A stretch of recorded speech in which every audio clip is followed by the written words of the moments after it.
हर रिश्ते की बुनियाद मेरे हिसाब से ये 3 चीज़ें हैं। नंबर 1 एतमाद, नंबर 2 एहसास और नंबर 3 इज़्ज़त। नासिर अदीब साहब, खलीलुर रहमान कमर साहब कहते हैं कि नासिर अदीब साहब से मुझे इश्क है, लेकिन जब हम उनकी ज़ाती ज़िंदगी थोड़ी-सी देखते हैं या उनके कुछ इंटरव्यूज़ देखते हैं तो वो बड़े कंट्रोवर्शियल हो जाते हैं अपने कुछ स्टेटमेंट की वजह से। क्या वजह है? ये तो उसका पर्सनल किरदार है, मैं क्या कह सकता हूँ। अब ये शाउल को बात चिढ़ना शुरू हो जाती है कि उसने क्यों कहा खाना खाएँ वगैरह-वगैरह। वहाँ से बक-बक शुरू होती है, रिज़ल्ट क्या होता है, साल बाद 6 महीने बाद तलाक हो जाती है। जो लड़की मेंटली ये समझ ले कि मैंने अब यहाँ से जाना है तो ये मेरी ज़िंदगी ख़त्म है, अब मेरी नई ज़िंदगी शुरू होगी। उसमें आप देख लें वो शादियाँ कामयाब हैं जिनमें सर-ए-फ़हरिस्त रीमा भी है, रीमा भी है। उसमें आसिया बेगम भी है, उसमें नीली भी है। आज तक पता चला नीली कहाँ है? नीली लाहौर में रहती है। नासिर अदीब साहब, खलीलुर रहमान कमर साहब कामयाब राइटर कहते हैं कि नासिर अदीब साहब से मुझे इश्क है, लेकिन जब हम उनकी ज़ाती ज़िंदगी थोड़ी-सी देखते हैं या उनके कुछ इंटरव्यूज़ देखते हैं तो वो बड़े कंट्रोवर्शियल हो जाते हैं अपने कुछ स्टेटमेंट की वजह से। क्या वजह है? जी, मेरे से वो इश्क करते हैं, ये उनकी मोहब्बत, उनकी मेहरबानी है। और लेकिन ये है कि दयानतदारी की बात तो ये है कि वो मेरे से बड़ा राइटर है। लेकिन कंट्रोवर्शियल क्यों हो जाता है? ये तो उसका पर्सनल किरदार है, मैं क्या कह सकता हूँ।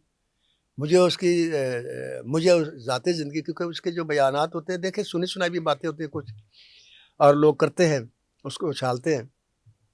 तो मैंने उसके साथ इस मौज़ू पर कभी बात नहीं की। मैंने अपने चैनल पर एक इंटरव्यू लिया था उसका, जो अभी आधा है, आधा बाकी है। कभी आपको टाइम मिला आप देखिएगा।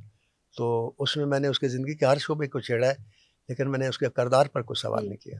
लेकिन ऐसा है कि आप कोई मुझे शोहरत मिसाल दें कि उसने सर मैं कौन-सा ऐसा बयान दिया जिससे वो कंट्रोवर्शियल हो? वीडियोज़ कुछ आई थी, वीडियोज़ आई, अब उसको कोई अगर माने या नहीं माने, या मैं आपको इसके अलावा और भी मिसालें दे सकती हूँ। एक्टर्स हमारे उनकी जो ज़ाती ज़िंदगी है वो अक्सर कंट्रोवर्शियल हो जाती है, उसके ऊपर सवालात उठते हैं, किरदार के ऊपर बात होती है कई दफ़ा। अदाकारा मीरा शादी कामयाब नहीं हो सकी, हुई, मीडिया पर नहीं आया, माना नहीं। रेशम शादी उन्होंने नहीं की। मैडम नूरजहाँ लेजेंडरी, मतलब कौन उनके बाद कौन आया, कोई आ ही ना सका उनके बाद। भारत में काम किया, पाकिस्तान में, लेकिन जो ज़ाती ज़िंदगी है मुतनाज़े। आमिर लियाकत साहब एक ही हमारे यहाँ anchor, morning show, Ramzan transmission host, ज़ाती ज़िंदगी मुतनाज़े। तो ये शोहरत, ये पैसा आ जाता है जिसकी वजह से आप समझते हैं कि इंसान संभाल नहीं पाता इन तमाम चीज़ों को, मामलात को। क्या वजह आप समझते हैं? क्योंकि इंडस्ट्री को आप इतने करीब से देख रहे हैं और कौन इतना बेहतर जानता होगा। देखिए ये जो इस चीज़ में जो मसला है ना कि ये शादियाँ कामयाब क्यों नहीं होती, इसमें मैंने जो नोट किया, मेरी जो ज़ाती रीडिंग है वो ये नहीं है कि ये लड़कियाँ, कोई भी जो लड़की हो, मसलन उसने एक शादी की, नाकाम हो गई, दूसरी की नाकाम हो गई, तीसरी की नाकाम हो गई, कोई भी हीरोइन आप ले लें, उसकी वजह ये नहीं होती कि उनका किरदार ठीक नहीं होता और सेपरेशन होती है।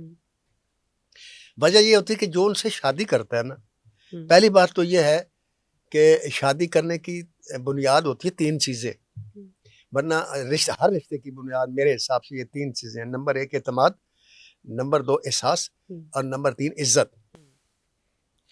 अब एहसास और एतमाद और इज़्ज़त को छोड़कर वो देखते हैं कि यार ये हीरो ने सारी दुनिया इसको देखती है, बड़ी खूबसूरत है, मैं इससे शादी कर लूँगा तो फिर सारी दुनिया में मेरा भी नाम हो जाएगा कि मैं फलाँ का शौहर हूँ। तो उस शोहरत को ये अपनाते हैं। शोहरत को अपनाते हैं और उस हुस्न को अपनाते हैं जो वो स्क्रीन पर उसका देखते हैं। 2 चीज़ों से मुतासर होते हैं। और वो जो शोबिज़ की लड़की है उसको जो शौहर चाहिए होता है वो ऐसा चाहिए होता है जो उससे प्यार भी करता है और जिसके पास पैसा भी वाफर हो। क्योंकि उसने बड़ी लाइफ गुजारी होती है जिसको आप ग्लैमरस लाइफ कह सकते हैं। शादी हो जाती है। अब शादी के दूसरे तीसरे हफ्ते में एक प्रॉब्लम क्रिएट होता है शुरू, फ़िल्म का, नई फ़िल्म जो शुरू होती है। वो ये होता है कि उसको फ़ोन आता है, मुबारक हो आपने शादी कर ली, ये है वो है, अब हमारे से तो आप दूर चली गई, हम आपको देखते थे। जो उसके ये ज़रूरी नहीं कि उनके तल्लक है, उनके फ़ैन हैं। वो फ़ैन उससे बात कर रहा है, देखिए अब कभी तो आ जाया करें, कभी तो स्टूडियो में दिखा जाया करें अपने, वो कहाँ गए दिन हम आपके पास बैठते थे वगैरह वगैरह। वो इसकी चीज़ को इसकी आदी हो चुकी होती है, उस प्रोटोकॉल की अपने 10 साल काम किया, 2 साल के जब उसने स्टूडियो जाना है, चपरासी लेकर स्टूडियो ओनर तक हर कोई उसको देख रहा है, हर कोई उसको चाह रहा है, हर कोई उसके साथ खुश और बात करके खुशी महसूस करता है। वो अखबार नवीस हो, वो आम आदमी हो, वो कोई भी हो। अच्छा, वो अब जब सुबह उठती है, अपनी तैयारी करती है, तो उसको ये पता होता है कि सब ने मुझे देखना है और सब ने देख के खुश होना है और फिर पब्लिक ने और ज़्यादा खुश होना है। वो रूटीन ख़त्म हो जाती है नबिया जी। वो सुबह उठती है तो उसको पता है कि मैंने शौहर को देखना है, शौहर ने मुझे देखना है, सास ने अपने हिसाब नाल गल करनी है, साली नंद ने अपने हिसाब नाल करनी है। वो प्रोटोकॉल ख़त्म हो जाता है, वो चाहत ख़त्म हो जाती है, वो फ्लैश ख़त्म हो जाते हैं, ख़बरें ख़त्म हो जाती हैं। अब ख़बरें जो उसकी राइवल होती हैं हीरोइंस, उनकी आ रही होती हैं क्योंकि उन्होंने शादी नहीं की होती और उसकी नहीं आ रही होती, तो फिर उसके अंदर एक उलझन, एक घुटन सी, एक कर्ब सा पैदा होना शुरू होता है। और जो शौहर है वो जब देखता है इसको मुख्तलिफ फ़ोन आ रहे हैं, अब किसी महफिल में गया, शादी में, वहाँ मैं चला गया, कोई और चला गया, हाँ अस्सलाम वालेकुम, अब उसको नहीं देख रहे, हीरोइन से बात कर रहे हैं, तो वो उसकी मौत हो जाती जरा शौहर को होता है, मैंने कोई देख नहीं रहा, तो फिर वो मजबूरन कहती है ये मेरे हस्बैंड। अच्छा जी, अस्सलाम वालेकुम, वालेकुम। अच्छा आप ये बताएं कि फिर आप कब आ रही हैं, कब मतलब हमसे कोई हमारे साथ खाना खाएं। अब ये शौहर को बात चढ़ना शुरू हो जाती है कि उसने क्यों कहा खाना खाएं वगैरह वगैरह। वहाँ से बकबक शुरू होती है। रिजल्ट क्या होता है, साल बाद 6 महीने बाद तलाक हो जाती है। समझ आ गई मेरी बात? हमारी इंडस्ट्री जब सिर्फ इंडस्ट्री की चार दीवारी में थी, वहाँ जितनी शादियाँ हुई, एक भी शादी में तलाक नहीं हुई। सबिया संतोष की हुई, मोहम्मद अली ज़ेबा की हुई, अपना नैयर सुल्ताना और दर्पण की हुई, रियाज बुखारी कैमरा मैन थे उनके, जुबैदा खानम से हुई, नज़ीर एक डायरेक्टर थी उनकी, सोरन लता से, वो फिर बाद में मुसलमान हो गई। आगा जी गुल ने एक नजमा नाम की लड़की से शादी की, वो भी फिल्म इंडस्ट्री से। हैदर चौधरी साहब ने फिल्म इंडस्ट्री की लड़की से शादी की। अपना एम फाजल कैमरा मैन थे, बाबर बिलाल थे, सब ने इंडस्ट्री की लड़कियों से शादी की, एक की तलाक नहीं हुई। क्यों? कि हीरो के सामने प्रोटोकॉल मिलता था हीरोइन को, वो देखता था, और हीरोइन के सामने हीरो को लड़कियां प्रोटोकॉल देती, वो भी देखती थी। उनको अपने अपने लिमिट का पता था, वो निभ जाती। जो बाहर के लोग होते हैं उनके साथ मसला हो जाता है। तो इन हीरोइंस ने जब बाहर अपने आप को एक्सपोज किया ना, और बाहर से इंडस्ट्रीज ढूंढने शुरू किए, तो वो फिर गड़बड़। हाँ, एक सूरत में शादी कामयाब हो सकती है, जो लड़की मेंटली ये समझ ले कि मैंने अब यहाँ से जाना है, तो ये मेरी जिंदगी खत्म है, अब मेरी नई जिंदगी शुरू होगी।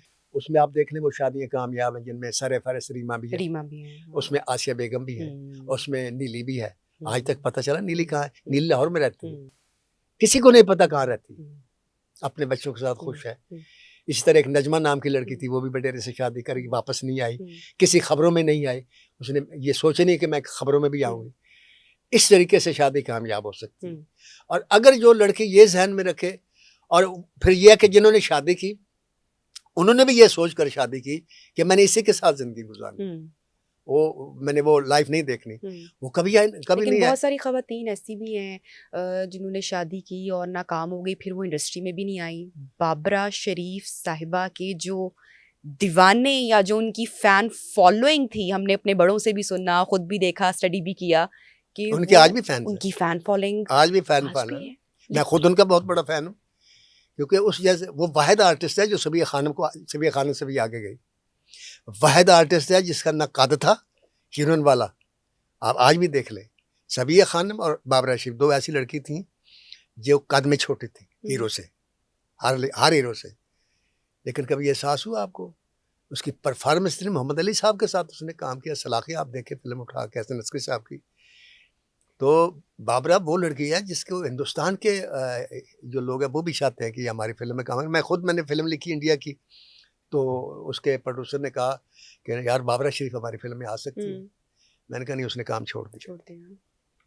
अब बाबरा शरीफ जो है, उसने जिस तरीके से वो ज़िंदगी गुजारी, आपने नहीं देखी, मैंने देखी उसकी ज़िंदगी। वो अपनी ज़िंदगी से बड़ी मुतमईन, उसने रिवर्स कर दिया अपने आप को, फिल्म इंडस्ट्री से उसने अपने आप को रिवर्स कर दिया। अब यतीम बच्चों की परवरिश करती है, उनको कलाम पाक पढ़ाती है, उनकी खिदमत करती है, और इस किस्म की और फलाई काम करती है, और खुश है। लेकिन फिल्म इंडस्ट्री से आज भी वो जुड़ी हुई है। अच्छा। सारी खबर रखते हैं, सारी खबर उसको होती है, A to Z फलां क्या कर रहा है और क्यों कर रहा है और कैसे कर रहा है।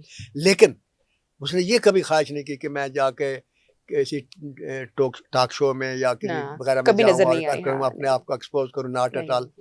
वो मैं कहता हूँ बड़ी ज़हनी तौर पर बड़ी मजबूत लड़की है, जिसने बहुत खूब।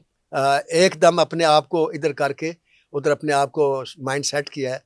और उसके सामने बड़े बड़े लोग आते हैं, आज भी हाँ, ऑफर करते हैं उनको। यहाँ पाकिस्तान में भी बहुत सारे लोग जिनसे वो मिलती हैं और उनसे वो करती, मेरी हमसाई भी हैं। अच्छा, और मैं उनके पास एक दो दफ़ा गया हूँ, लेकिन मुलाकात में वो नहीं मिलती, और मैंने बुरा नहीं मनाया इसलिए कि ये बहुत अच्छी बात है।